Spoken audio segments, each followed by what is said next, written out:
Les pido por favor que pongan like, que compartan esta entrevista porque vamos a aprender de derecho internacional. Y me acompaña Miguel Rodríguez Macay, un amigo de la casa, un amigo y un conocedor de todo lo que es el manejo del derecho internacional en el mundo. Miguel, ¿cómo estás? Gracias por venir.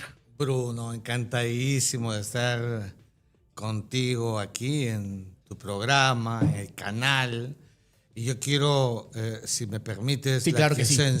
Escuché tu editorial y yo la verdad que no conocía mucho de tu programa, de ti sí mucho, pero miraba los dos entrevistas que habías hecho, pero qué buenas entrevistas. Muchas gracias. Pero qué buen corte. Yo decía, me estoy yendo contento. Bueno, de Bruno yo conozco su sello y de Fabricio también. Qué buenas entrevistas, así que espero estar en ese mismo nivel. ¿Ah? Y te reitero mis felicitaciones por el enfoque que hay que darle a la televisión. Hay que educar, hay que decir las cosas con realismo político, sin ningún tipo de subjetividad, para que la gente en verdad esté lo más orientada posible. Así que estoy muy contento de estar acá. Viniendo de ti, yo te agradezco muchísimo. La verdad, yo, como lo dije al principio, te sigo, aprendo de ti, porque hay que aprender de gente que sabe realmente. Y yo tengo un concepto que siempre yo lo discuto a mucha gente que se atreve a hablar de relaciones internacionales, ¿no? Sí. El mundo hay que leerlo, pero también hay que manejarlo, visitarlo. Sí, mucho. Porque si no hueles el mundo, si no caminas, si no comes la comida del resto del mundo, no sabes cómo es el mundo. Y yo te digo que lo que dices es muy cierto. Sí. Mira, este año que acaba, comencé por Canarias, en el mes de marzo, para ver el tema de los saharauis. Interesante tema. Luego, interesante para hacer el periplo. Luego pasé por Sao Paulo, en el mes de junio, para la reunión de la Federación Interamericana de Abogados. Estuve en la mitad del mes de octubre, todo el tiempo en Nueva York. Podríamos hablar un poco de ello también. De Mandani. Sí. Y acabo de volver hace muy pocos días de Marruecos y de España.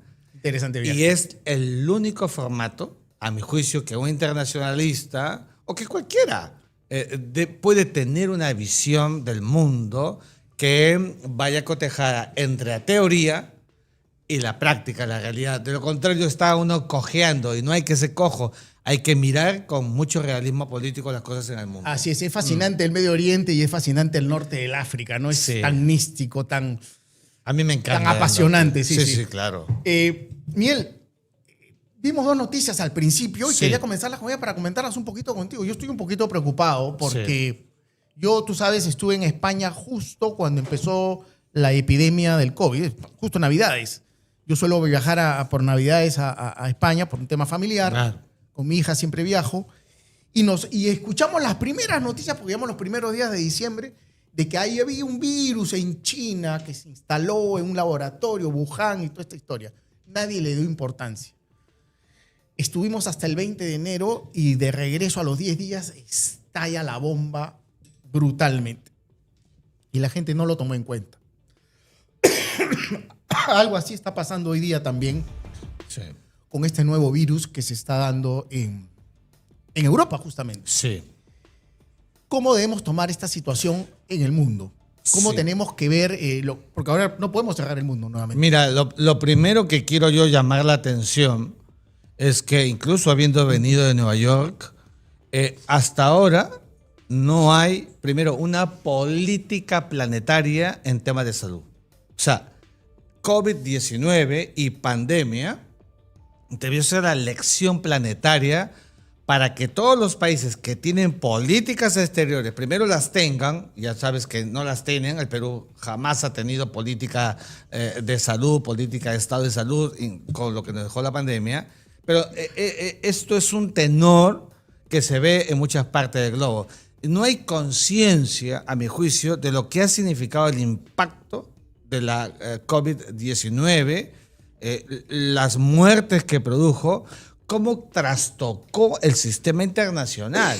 Ojo, cómo trastoca la dinámica de las vinculaciones interestatales. Yo recuerdo mucho que antes de la pandemia, ¿qué se decía? ¿Te acuerdas, Bruno? Decían, ya se acabó el tema del sistema westfaliano en el mundo, el sistema de la soberanía de los estados. Ya eso acabó, Europa lidera, adiós a las fronteras de los estados. ¿Y qué pasó cuando vino la pandemia? Todo el mundo empezó a cerrar fronteras, empezaron a darle circuito al concepto de la soberanía del Estado. Viste cómo una situación que nadie quería, pero nos hizo ver a todos que la sociedad internacional está delimitada por el concepto de soberanía, y el progresismo mundial tuvo que solamente mirar, ¿no es cierto?, de lejos el realismo político, porque como sabes ha surgido esta visión a propósito de la pandemia del denominado o de la denominada gobernanza mundial, que como sabes no existe gobernanza mundial. Los gobiernos son de adentro, y la pandemia, que debió mirarse como una política articulada internacionalmente, no se ha hecho, y Europa, que ahora empieza a sentir, ¿no es cierto?, los estragos, es verdad, en su estado inicial, no sabemos cuánto, bueno, deberá preocuparse por mitigarlo, neutralizarlo, porque la puede volver a ser tan vulnerable como en los tiempos de la pandemia. Así es. Y otro de los temas que ha marcado de alguna manera la agenda es la dación del premio Nobel a María Corina Machado. Perdón, estoy un poquito mal de la voz. ¿Cómo ves este tema y cómo ves las posibilidades de que Venezuela nuevamente pueda ser libre? Mira, lo primero que quiero decirte, compartir, temprano hablaba con un amigo, un profesor, y me hacía una pregunta, ¿no? ¿Cómo explicar lo que está pasando en relación a una María Corina Machado que, estando coactada en Venezuela, ha podido salir del país y llegar a Oslo? Para mí eso, Bruno, es una victoria. Es una victoria. Es una victoria, sí. Y debilita, menoscaba a un dictador como Nicolás Maduro, que ha buscado de mil formas ganarle la psicología, ganarle la moral, y no ha podido. Ella ha llegado victoriosa, ¿verdad?, horas después de que su hija recibiera el premio Nobel de la Paz. Pero yo creo que a María Corina Machado, a quien desde aquí aprovecho para darle mi saludo, mi afecto y mi abrazo, como se lo di en Caracas en 2015, cuando fui partícipe del proceso de elecciones que la oposición recuperó, y que luego, cuando ya estaba Maduro en el poder, como sabes, volvió a patear el tablero, haciendo lo que él hace, o sea, lo que le da la gana. Entonces, yo creo que es una María Corina Machado importante. Ella expresa esa simbología planetaria contra Maduro, y fíjate lo interesante, que todo lo que ha venido pasando alrededor de Maduro y de Venezuela está produciendo legitimación internacional por el uso de la fuerza que, a mi juicio, adviene en cualquier momento por parte de Estados Unidos contra el dictador. De eso te quiero preguntar. Vamos. Apelando a tu criterio y a tu análisis de la política internacional. Una de las grandes potencias, la principal potencia del mundo aún, militar, comercial, los Estados Unidos, ha movilizado el 20% de su fuerza al Mar Caribe. Impresionante. La capacidad de fuego que puede tener. Y nunca antes visto en la zona del Caribe. Okay. Yo tengo una teoría. Sí. Porque acá hay dos tumores, vamos a ser claros, Venezuela y Cuba. Sí, claro. O sea, a lo mejor hay un 2-1 este año. A lo mejor. Dios te escuche. Dios me escuche, sí. Y digo, el Dios que creemos, y a ese Dios de la libertad, que nadie debe renunciar. Lo que está sufriendo el pueblo cubano es inadmisible. Inadmisible. No resiste el más mínimo análisis por parte de ningún candidato a la presidencia del Perú que pueda apoyar lo que está pasando en Cuba. Y yo sumaría también a Nicaragua. Y eso sería sí, una trilogía extraordinaria. Están ahí todos en el Mar Caribe. ¿Tú crees que llega a Navidad Maduro? Te hago esta pregunta haciendo un poquito de timba. No, está bien. Respuesta. Yo creo que puede usarse la misma lógica que usó Fidel Castro para el asalto de La Habana en 1959 a la madrugada del 1 de enero. Es decir, la Navidad, el Año Nuevo, como quieras, es un momentum que puede jugar a favor como elemento distractor. Así hizo Fidel Castro. ¿Qué pasó en la madrugada? Los militares estaban tomando festejos, todo, y entró a La Habana. Distracción total. Trasladamos al día de hoy. Lo mismo puede pasar en Venezuela. Seguramente Estados Unidos, que ya tiene toda la flota, que tiene un portaaviones, que son comandos de élite, no soldados cualquiera, que todos son dignos y buenos en el mundo, pero son comandos de élite listos para trabajar, son anfibios, son gente que sabe trabajar en mar y en tierra, en cualquier momento dan el zarpazo. Y yo creo que ha habido una lógica, ¿no? Mira, mar, eliminando sistemáticamente las naves, como la que acaba de ver el día de ayer. Aire, ya cerraron el espacio aéreo, o sea, ni siquiera Maduro puede salir por ninguna parte. Y ahora terrestre, y seguramente el contexto de la Navidad, elemento distractor, puede coadyuvar para dos cosas. O se produce la arremetida o la torta se voltea, que es lo que yo más creo, un derrocamiento. Porque los militares van a hacer una evaluación, Bruno. Nos conviene dar nuestra vida por este señor, por Padrino, por Diosdado Cabello. La torta se va a voltear, que es lo que yo más creo. Y en ese trabajo de inteligencia endógena, no me quepa la menor duda que la CIA apoya muchísimo. Lo que está fuera de discusión es que la caída de este narcorrégimen venezolano y la posible caída, Dios quiera, de Díaz-Canel en Cuba, sí, va a significar que un poco se ordene el tablero geopolítico en Hispanoamérica, ¿no? Sí, yo creo que, a ver, la caída... sí, claro, la caída de Nicolás Maduro, para empezar, hablemos de realismo político inmediato, significará el mayor tsunami al que tendrá que enfrentarse Cuba. Porque va a ser un tsunami y no va a poder controlarlo. La caída de la dictadura en Venezuela va a oxigenar el continente, y acá me exonero de izquierda, derecha, no. Simplemente dictaduras, regímenes totalitarios, donde hay violación flagrante de derechos humanos, todo eso en verdad será el punto de inflexión, punto de quiebre que se va a producir con la caída de Maduro, que es inexorable. Aquí no vamos a ver a un Estados Unidos retrocediendo, acuerda con Maduro, retira sus portaaviones, los soldados todos suben a las embarcaciones, se van, y bueno, seguimos. Nada de eso. Claro, aquí sí, ya le bajaron el dedo, y la única premisa posible es que Maduro o se entrega, con lo cual será por las buenas, o sale por la mala. Yo no veo otro escenario. Entiendo que María Corina ya está, inclusive ha hablado con rusos, con chinos, que tienen intereses también en el país. Pues está negociando el pago de las deudas que se tienen. Está dentro de lo lógico. Pero eso es lo que se tiene que hacer. Pero lógico, porque ¿qué cosas son las relaciones internacionales que siempre digo en clase? Las relaciones internacionales es solamente poder. Bueno, no es solamente, es mucho poder. Y cuando se habla de poder, las personas pasan a un segundo plano. Y Maduro, en estas circunstancias, es una pieza más del ajedrez que prácticamente la pueden tirar al suelo. Somos finalmente fichas, ¿no? Somos fichas, porque eso se llama realismo político, y a veces eso no gusta, pues, Bruno, pero tenemos que decirlo, porque el realismo político es el que se incorpora geopolíticamente en estos momentos en un espacio vital, porque Venezuela, hay que decirlo, geopolíticamente está en un lugar envidiable, en el cono sur, mirando a América del Sur, Centroamérica, y entonces eso yo sí creo que va a pasar. Una Rusia que siempre ha estado detrás de Maduro, mi madre, solamente mirar las negociaciones profundas que debe tener con Estados Unidos para tener lo que quiere del Donbass y llevar Crimea como un espacio relevante, se olvida de Maduro, así de fácil. Así es. A ver, de eso vamos a hablar. Antes quiero preguntar por algo más cercano, más de política peruana e internacional. Kast, el candidato casi presidente de Chile. El Kast, casi candidato, casi presidente. Y lo va a hacer. Se mandó con una propaganda, sí, para demostrar carácter, me imagino, para, sí, demostrar fuerza.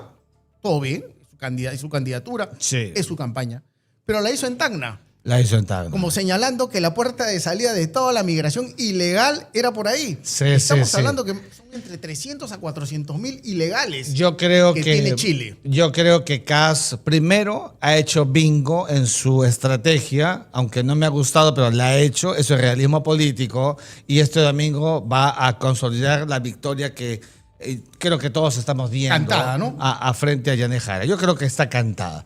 Ahora, 300 o 400 mil personas, ponerlas en la zona de frontera, bueno, eso no es responsable. Es una crisis social bárbara, ¿no? Eso no es responsable. Y yo creo que el Perú hará bien, hace bien, y está muy bien que el Superintendente Nacional de Migraciones, que la Cancillería a través de su director general hayan ido a la zona de frontera y establecido la ratio que ha dicho el presidente de la República. Es decir, el Perú, aquí no puede entrar nadie, porque primero ya no tenemos dónde recibirlos. Como ha dicho el canciller, estamos colapsados. Estamos llenos. Eso es realismo. Y tenemos que mantener esa posición diciendo en una mesa como la que tú y yo estamos, el problema es de Chile, no es del Perú. Exacto. Y decirle a Chile que vamos a coadyuvar, sí, claro, pero el problema lo solucionas tú.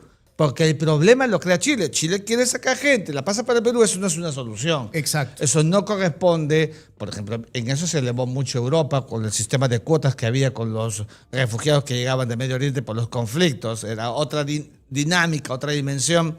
Y al Perú nadie lo puede tildar de ser un país xenofóbico. Tenemos la segunda capacidad receptora de América Latina, casi 2 millones después de Colombia. Entonces, yo creo que hay elementos racionales para que el Perú sostenga de manera incólume que nadie puede entrar en su calidad de migrante irregular. Esta es la base y de allí no deberíamos salir. Y creo que ese es el enfoque que estoy viendo en el gobierno, hay que decirlo objetivamente. Sí, pero lo que sí nos debe preocupar, Sí.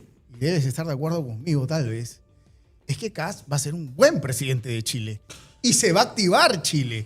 Hemos pasado 4 años de Boric, que era la nulidad, una N de nulidad, y vamos a entrar a Kast, que las tiene claras. Bueno, yo creo que las tiene claras. las tiene claras y tiene una valla que le está dejando a otro señor muy bajita, ¿no? O sea, Claro, el otro es un presidente del fracaso. O sea, hay que decirlo así. 2 veces los intentos para que Chile tenga una constitución política han fracasado. O sea, no ha logrado el cometido central de esas manifestaciones que tú y yo vimos, hasta cómo eran piromaníacos en todo Santiago y quemaron todo el país. O sea, eso no ha logrado la izquierda chilena. Y entonces Kast tiene el camino allanado para convertirse en el presidente de la recuperación, para que Chile vuelva a ser ese Chile a los 90, que cuando yo viajaba, ¿no? Mi madre, ¿no? Imagínate, sí, me acuerdo, claro. Esa que sí. recuperación que necesita y que requiere un país importante, que además siempre ha tenido el ojo de Estados Unidos, que lo ha engreído siempre, tiene ese enorme apoyo y que puede perfectamente recuperar el tiempo perdido porque lo ha perdido. Lo cual le da una gran responsabilidad a los que intentan llegar al sillón de Pizarro en el Perú. Sí.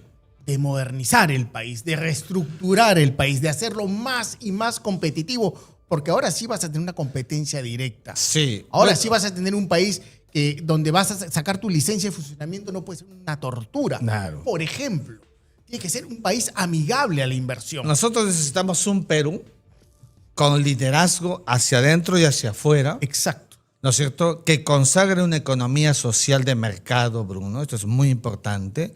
Sin extremismos, pero con una mirada del mundo. Yo siempre le digo a los gobernadores, a los alcaldes, viajen, salgan. Si no conocen el mundo, ¿qué van a poder hacer como diseño? Por eso que a fin de año tienen que devolver la plata al fisco, porque no saben cómo se maneja el mundo.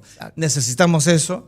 Necesitamos recuperar nuestro posicionamiento, sacarle jugo a nuestra calidad geopolítica, que tanto decía Edgardo Mercado Jarrín, maestro. Maestro, claro. Mercado Jarrín, maestro. Gran maestro, y que no se ha hecho. Entonces, con Chancay, con nuestra calidad portuaria, que tenemos que tener política de Estado, nuestra mirada sobre la cuenca, pero también nuestra mirada hacia el otro lado, el Atlántico, al África, a Europa, o sea, tenemos que multiplicar nuestra mirada, hacerla exponencial, diversificarnos y creer en el multilateralismo, que creo que es lo que el momentum internacional le llama a Perú. Es decir, no tener solo una camiseta.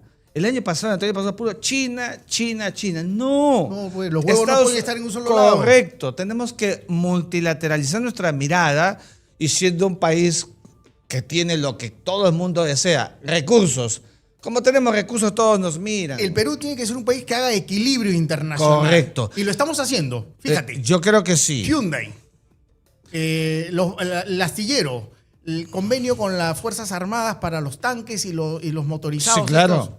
Genial, porque hay transferencia de y tecnología. vienen también la India, está llegando la Está India llegando fuerte. la India, y le va a comprar los aviones, parece ser, a los Estados Unidos. Bueno, ese sí es un juego de realpolitik. Yo creo que es realpolitik, eso tiene que hacerse. Así es. El Perú. O sea, déjame trabajar con China, pero te estoy comprando a ti las Así armas. es. Eso, así se juega. Recuperar nuestro espacio gravitacional. Exacto. No vamos a ser pues el primero de la región. Exacto. Seguramente el segundo tampoco, pero sí el tercero.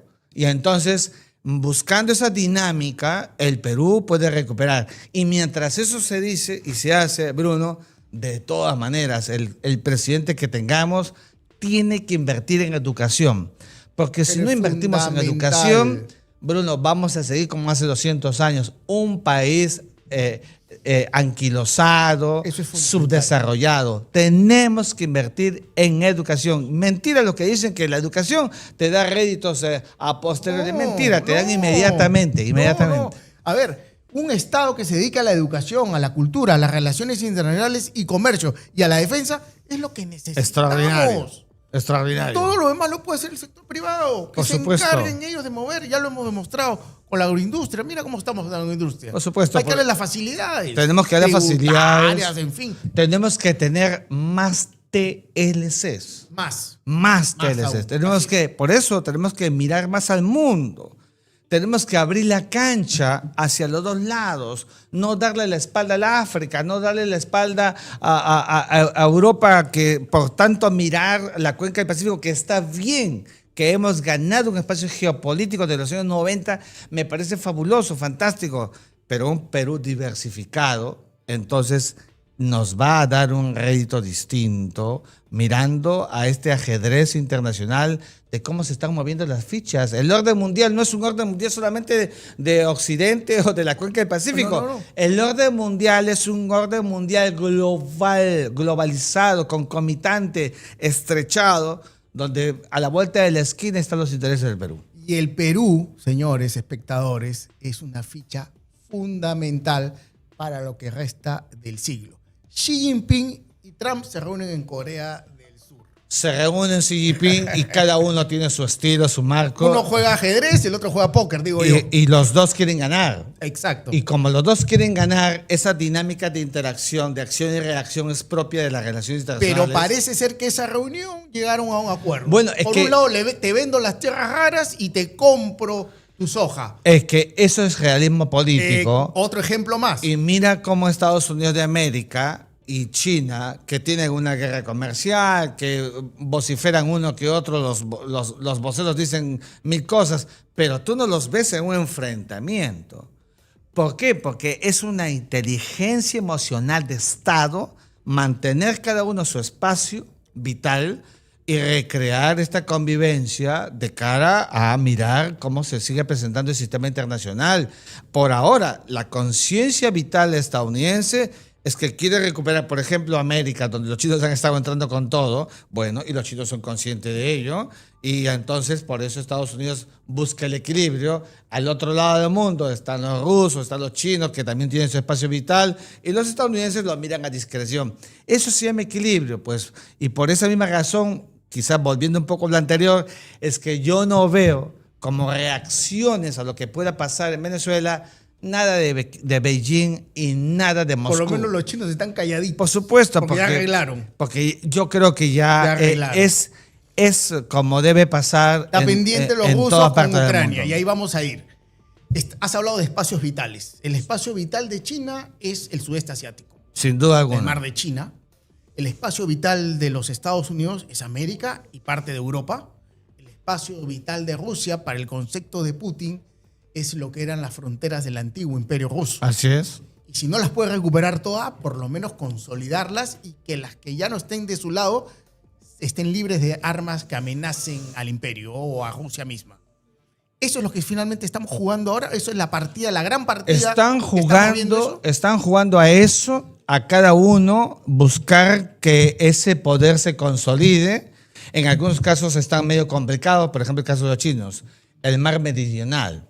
Sí, en pues, el mar meridional, el gran problema de islitas. China es salir. La sal no tiene un embudo. No lo tiene. Entonces, en el mar meridional de China y en el mar amarillo, pero sobre todo en el primero, tiene muchos óbices, muchas islas, hay problemas controversiales. Por eso es que se adhirieron a la Convención del Mar, esta convención que lamentablemente aquí en el Perú no somos parte hasta ahora, es una pena que no lo seamos. Los chinos han visto correalismo político, todo el mundo decía, oye, los chinos no son parte de la CONMEMAR, ya están allí. Y por si acaso Estados Unidos, en su Senado ya está la carpeta lista de la aprobación de la Convención del Mar. Te doy ese dato, que en cualquier momento va a pasar. Y el Perú sigue al margen de los 168, 169 países sin estar. Entonces, China necesita que ese espacio vital crezca. Por esa razón es que, contrario censo, Estados Unidos, conociendo el óbice chino, ancla con Australia, la recrea con sus marinos, ayuda a la recuperación de Japón, ¿no es cierto? ¿Y para qué? Para, digamos, crear estos espacios que no son tampoco una carta abierta para los chinos que quieren salir, que quieren ganar su espacio, pero con todo eso no vamos a ver enfrentamientos, solamente acciones disuasivas como la que has visto, ¿no? Viste a los chinos con los rusos sobrevolando el espacio surcoreano. Y eso es seguramente para llamar la atención, para recordar la necesidad de cerrar algunas cosas puntuales con Estados Unidos, qué sé yo, pero sin, digamos, vocación de enfrentamiento. Eso es lo que tenemos que mirar el mundo en estos momentos así. Ahora, vayamos a Europa, vayamos a Rusia, vayamos a definir lo que está pasando entre Rusia y Ucrania. Para mí es una guerra ya que tendría que ponerse un stop. Hay una situación que tiene Europa de querer forzar, pero ya por un tema más político.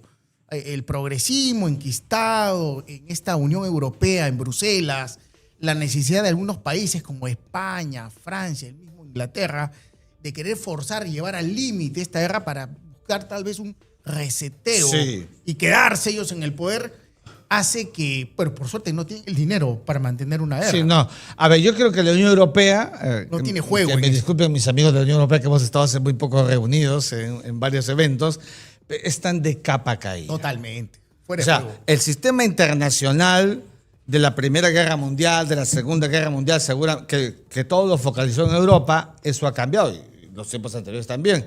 Eso ha cambiado.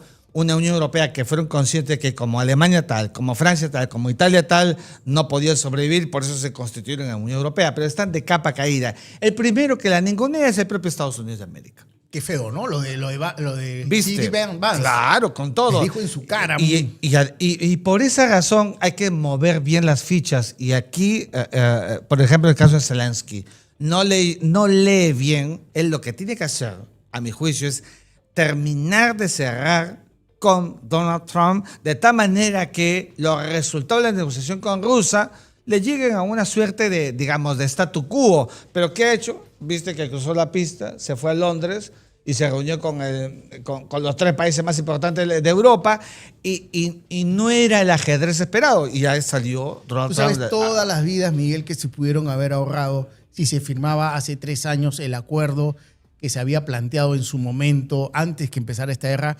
Y viste llegar a un Johnson, primer ministro inglés presuroso, sí, claro, a hablarle al oído a Zelensky para decirle que siga con la guerra. Sí, millones claro, de muertos se hubieran ahorrado si se firmaba. Y lo único que pedía en ese momento Putin a Zelensky era que el Donbass tenga autonomía, sí, claro, a lo Cataluña, a lo País Vasco, autonomía y que se respete el idioma ruso. Sí. Eso es increíble. Es increíble. La historia lo va a juzgar eso. Los va a juzgar y... Tuviste hace 3 o 4 meses esta fiebre europea de que todo el mundo compra tu kit porque se viene la guerra. Exacto. Que pasó hace 3 meses. Lo que no se han enterado que ni Putin, ni Trump, ni Xi Jinping están por la guerra. Así es. Por ahora no están por la guerra. Y eso le va a pasar factura a los gobiernos europeos, más allá que sean de izquierda o derecha, porque no están yendo con la corriente internacional. ¿Qué tiene que hacer la Unión Europea? A mi juicio, que está alicaída, menoscabada. Alguien me preguntaba, oye, pero antes a la Unión Europea, qué difícil era para entrar, ahora podemos ir. No, no es que sean tan buenos. Lo que pasa es que necesitan los dineros de la gente de América Latina, de África, de Bruselas Asia. ha cortado el agro, ha acabado con la energía, las centrales nucleares las ha clausurado. Es una locura lo que Mira, pasa yo en Europa. acabo de estar en Madrid hace 2 semanas y caminábamos por el centro de Madrid. Mira, claro, muchísimos madrileños, etcétera, pero una enorme cantidad, de la que ya siempre suele haber en España de turistas, pero una enorme cantidad de turistas que se mueven por todas partes. Sí, pues, son los 70 que, millones, ¿no? 70 millones los Al que año. le dan vida, ¿no es Pero que cierto? está manteniendo ese monstruoso aparato. A todo un aparato, no solamente de España, porque de ahí El se van a efecto otras partes llamada del con la mundo. inmigración, de eso también vamos a hablar en un minuto. Vamos a terminar con Rusia. Yo creo que Putin Sí. ha sabido leer muy bien a Trump. Trump no es político, Trump es un comerciante. Sí. Todo lo ve money, money, money. Y es muy pragmático, Y ¿no? él ha puesto a su yerno Kushner Sí. y a Walkov, que es otro empresario inmobiliario, y Putin ha puesto a un empresario también banquero a negociar. En esa mesa de negociación, mi querido Miguel, no se está hablando de política, se está hablando de negocios. Y esa mesa es la que vale al final en el Exacto, realismo político de lo que exacto. los dos están buscando. Yo me imagino. Pero eso no se entiende a veces. Yo me imagino una conversación como, oye, ¿no te gustaría que tus empresas petroleras inviertan en mis campos petrolíferos en Rusia? Carta abierta, hermano. Sí. Oye, si tú me reconstruyes el Nord Stream, Estados Unidos, o alguna de tus empresas, cobras peaje. Y yo vuelvo a venderle a los europeos gas y petróleo sin ningún problema y tu porcentaje para ti. Oye, ¿no quieres tener tu puerto en el mar Ártico? Claro. Vamos a poner un puerto juntos. Por eso es Esa que es la fortaleza de Donald del manejo. Donald Trump todo lo ve comercio, es verdad. Comercio, Mira, dinero. ¿qué fue lo primero que hizo Donald Trump cuando asumió su segundo mandato como el primero? Hizo ese largo viaje hasta Arabia Saudita para la venta de armas y todas estas cosas, porque eso es lo que él mira internacionalmente. Pero hay un núcleo duro que tiene Estados Unidos y al que responde Donald Trump, que es en el fondo el destino manifiesto, recuperar Estados Unidos su calidad de superpotencia hegemónica unipolar del pasado. Esa es la chamba de Donald Trump. Le va a costar. Difícil, ¿ah? Le va a costar, pero ese es su chamba, ese Sí, es sí, su sí. trabajo, porque, digamos, el sistema internacional está más bien por el camino del mundo multipolar ahora, pero eso es lo que está buscando Donald Trump. Vamos a ver, ¿de qué depende? De varias cosas. El resultado de lo que vaya a pasar entre Rusia y Ucrania es uno de ellos. Y segundo, el Medio Oriente. O sea, lo que se ha logrado preliminarmente Interesante. con Hamas, con Israel, pero que tiene un tema mayor y de fondo, que es el tema de Israel con Palestina. Tú sabes que yo estuve en Medio Oriente el año pasado. Sí. Justo estaba en la frontera de Israel con el Líbano en el momento de la operación de los Vipers. Sí. Terminé en un hotel en el mar de Galilea, En el un norte, sótano. en la zona de Metula, por ahí. Estaba ahí, Sí, sí, ya. viendo La a un conozco kilómetro también. de la frontera. Sí. Escúchame, en ese momento Israel estaba totalmente rodeado. Sí, O claro. sea, no había forma. Claro. Tenías al Líbano, tenías a Siria, tenías a Irán, que tenía ese corredor que venía desde Teherán y terminaba en Caracas. Había un corredor que pasaba por Bagdad, que pasaba por Líbano, en fin. Estaba totalmente rodeado. Es fantástico desde el punto de vista geoestratégico y geopolítico, estoy hablando, lo que ha pasado en menos de 6 meses. Sí. Cómo cae Bashar al-Assad y cómo cambia todo el panorama del Medio Oriente y cómo esa pieza que tiene Trump de manejar a lo que es las monarquías árabes, porque él las maneja, son sus amigos, hacen que se reactiven nuevamente la posibilidad de los famosos tratados de Y Abraham. Qué bueno que lo digas, porque yo creo que esa es una virtud que ha tenido Donald Trump. Sí. El acuerdo o los acuerdos de Abraham, ¿no? Que se hicieron con Marruecos, ¿no? Y con los demás, o con otros países. Estaba trabajando con Qatar, pero bueno, ya eso ya no se Bueno, pudo Qatar concretar. está entre paréntesis, hay que ponerlo a Qatar. Sí. Qatar es muy especial. Es verdad en que esta Qatar historia. tiene, digamos, una posición más recalcitrante, para algunos es más extremista, pero se estaba trabajando con Qatar. Pero Trump tiene cómo agarrarlos tiene cómo hacerlo, pero Sí. digamos, esos acuerdos, en verdad, estaban proyectando algo muy serio en el Medio Oriente, cambiando esa mirada de los años 60, 70, ¿no es cierto?, de una animadversión contra el Estado judío. Contra el Estado judío y esos acercamientos que jamás los liquida. El 7 de octubre del año 2023. El extremismo atentado terrorista criminal, infame del 7 de octubre del 23 se debe justamente a la necesidad imperiosa que tenía el terrorismo islámico de evitar la firma de los tratados. Sí, claro, yo creo que era eso. Y entonces, ante esa evidencia, no ha sido fácil el proceso. Y ya hemos visto lo que ha pasado en Gaza. Todo el mundo es consciente de lo que ha pasado ahí. Tenemos que tener mucho equilibrio. Exacto. Pero hay que buscar la dinámica de una paz duradera y permanente. Y yo siempre he dicho, mira, a ver, ya que hablamos del Medio Oriente, sola y únicamente cuando se mira el tema de fondo de Palestina, donde los palestinos puedan, no creo que todo, lo que hizo Ariel Sharon, desconectar la desconexión de alguna porción quizá, pero no todo, que tienen derecho a ello, a recuperar el espacio, y los judíos, los israelíes, vivir en paz. Derecho a vivir seguros, en paz, con tranquilidad. Exacto. Ese equilibrio en una mesa dotada por sensatez y tolerancia tendrá que alzarse en algún momento, porque eso no lo puedes dejar para las calendas griegas. Miguel, de los más de 8 millones de habitantes que tiene Israel, 2 millones son árabes. Sí, claro. Sí. Y son médicos, y son abogados, y son actores, leen noticias en los noticieros de los principales canales. He conocido desde Metula hasta Taba. La convivencia es posible. Y tú miras por todo Israel los lindos pueblos israelíes, judíos como árabes, que son parte del Estado de Israel. Eso es aceptarse mutuamente. Los drusos, por ejemplo. ¿No es cierto? Un embajador de Israel aquí hace ya algunos años fue un druso. Ese nivel de convivencia que hay dentro de Israel, bueno, hay que exponenciarlo a otras partes, pero con equilibrio. Pero vamos a algo que tú dijiste que es muy cierto. Educación. Porque si tú tienes a un niño que desde la primera edad le enseñas a odiar, a los 20 años va a odiar. Por eso te digo, los extremismos son muy malos. Exacto. Los extremismos, los fanatismos, ¿no? Yo siempre preguntaba, pero ¿cómo es posible que haya extremismo islámico y extremismo también judío? ¿Quién mató a Yitzhak Rabin? Fue digamos... Todo extremismo es malo. Todo es malo. Todo es malo, así es. Y cómo murió Yasser Arafat, algunos dicen envenenado, por quienes no querían que él pudiera lograr la paz. Entonces, todos los extremismos, Bruno, son muy malos. ¿Cómo los acabas? Con educación. Exacto. Es la única forma. Es fundamental. Y ahora sí nos vamos a Europa. ¿Qué te Vamos parece? a Europa. Y a la invasión del Islam. ¿Hay una invasión del Islam en Europa? Tú ves a visoras una república islámica francesa en 20 o 30 años. Yo no hablaría de invasión, porque la invasión fue la que hubo en el 711, la batalla de Guadalete. Que a lo mejor quiere recuperar el gran califato. Y entraron, ¿no es cierto?, después de que Mahoma, digamos, fundara su viaje a la Meca, Medina y todo ese proceso.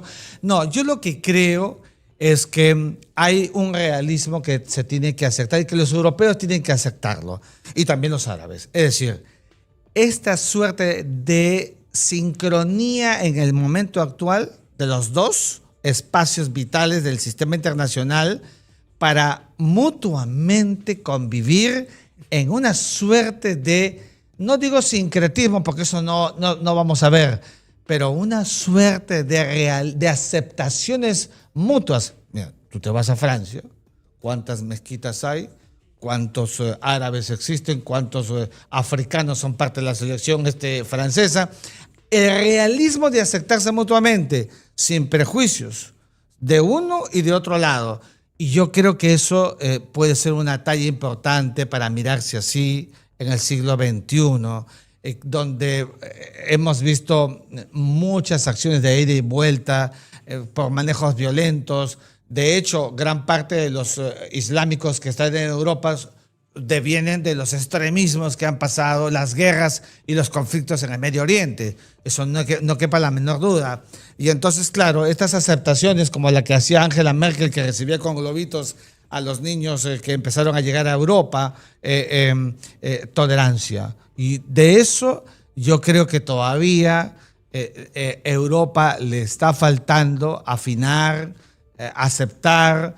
Yo no creo, fíjate, más allá de que es el realismo puro, de que más ha allá habido... de que existen ya distritos en Francia prácticamente liberados, Sí. donde se impone la Sharia, como Sí. ha pasado en los países nórdicos. Es que justamente eso es lo que no debe pasar. Eso no debe pasar. Yo creo que no se trata de trasladar el Islam a Europa e imponer sus reglas. Eso no debe pasar. En Barcelona ya se están Bueno, dando a las afueras matrimonios de menores de edad, como gente de Sí, 40 años. lo que yo creo que tiene que haber... Estamos hablando de menores de 11, 12 Sí, años. lo que yo creo que tiene que haber es la tolerancia para saber que estamos hablando de globalización hace rato. Sí, claro. La globalización significa que todos nos entrelazamos, todos nos cruzamos, estamos de un lado a otro, estamos estrechos. Entonces, ese nivel de aceptación, repito, lo tienen que tener los europeos y los árabes. Acuérdate ese joven que murió, que le pidieron los policías en Francia sus documentos y no los dio, y al final todo lo que hubo, casi como una Roma en Nerón, parecía París hace un par de años. Eso, digamos, fue una reacción a mi juicio, Bruno, que no corresponde a un siglo XXI para una Europa que tiene que, digamos, así como le pide y le exige tolerancia al Islam, también, digamos, los arios, los teutones, los germanos, los latinos, los romanceros, todos ellos, aceptar ese nivel de convivencia.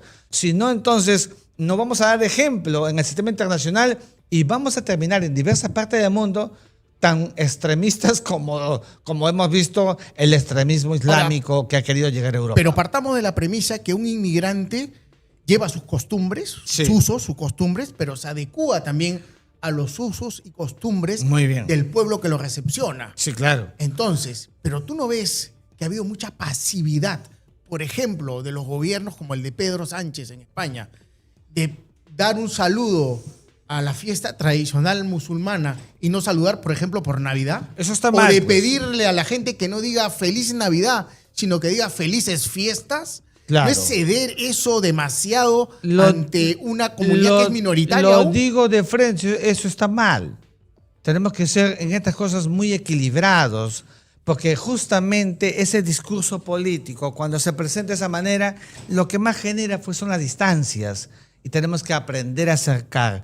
Yo viajo, conozco el mundo árabe, y conozco el mundo judío, viajo a Europa, comparo, miro, y evidentemente son, digamos, espacios donde hay mucha riqueza, donde hay mucho equilibrio, pero que lo que se vende al mundo, lo que miramos al mundo son de ellos, de europeos y de árabes, esas posiciones extremistas que las creemos que es el común denominador. Y ahí es donde tenemos que trabajar con la educación que hablábamos al comienzo para cambiar, porque finalmente si eso no lo hacemos, entonces seguiremos hablando, pues tú y yo volveremos a los años 90 y el choque de civilizaciones, como se hizo en el pasado. Yo por si acaso a mi familia en España y Italia y a mis amigos que tienen familia, le digo, oye, siempre separen un cuartito en su casa por si acaso.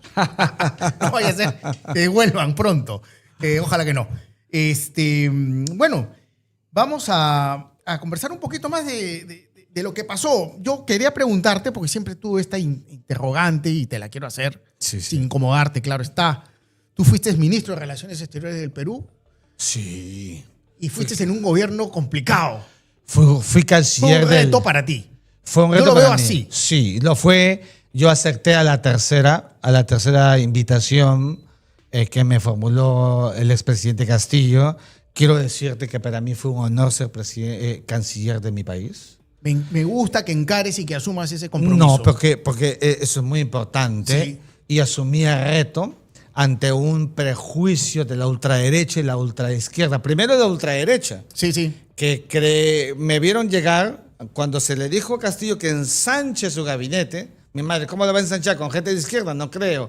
Entonces yo, que soy un hombre del centro, se ensancha el gabinete, acepto, y le digo a Castillo que hay que hacer 3 cosas y me dice que sí, y las las aceptó. hicimos. Sí. Acabamos, Mira. acuérdate, acabamos con la autoproclamada República Árabe Saharaui Democrática, que deviene de un espacio como el Polisario, que son terroristas, Ya. o que ha tenido comportamientos terroristas, y que el gobierno de Castillo había llegado a relaciones diplomáticas. ¿Qué es esto? Yo vengo de las canteras de la Cancillería, me he formado, he crecido en Torretal. Hay que decirlo que de las mejores canteras que puede haber en el mundo Sí. diplomático. Y yo vengo de las canteras administrativas de Torretal, 20 años formándome allí.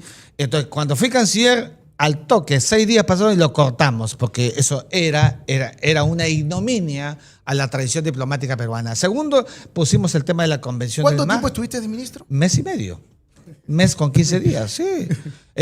Segundo, la Convención del Mar, que nadie la puso, solamente Pérez de Cuéllar en el año 2001 y yo en el año 2022, y a los dos nos imputaron por traidores a la patria.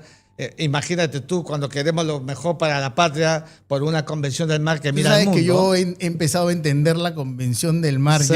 ya de grande, porque mi maestro en Derecho Internacional fue el doctor Vargas Prada. Ya te- A juro, entiendo eso, entiendo. Ahora Pero- he Pero empezado a es que entenderla el después. tema de la Conmemar es un tema que es tan técnico que a veces no se entiende, pero nadie en su sano juicio podría creer que el Perú va a perder 200 millas. Las tiene, las conserva. Exacto. Ahí están los chinos. ¿Tú Es crees un que concepto bien delicado, los chinos se ¿no? han afiliado a la Convención del Mar, han adherido, no van a perder 200 millas? Eso es inaudito, sino que aquellos que han venido diciendo que no hay que firmar la Conmemar, primero no saben el tema.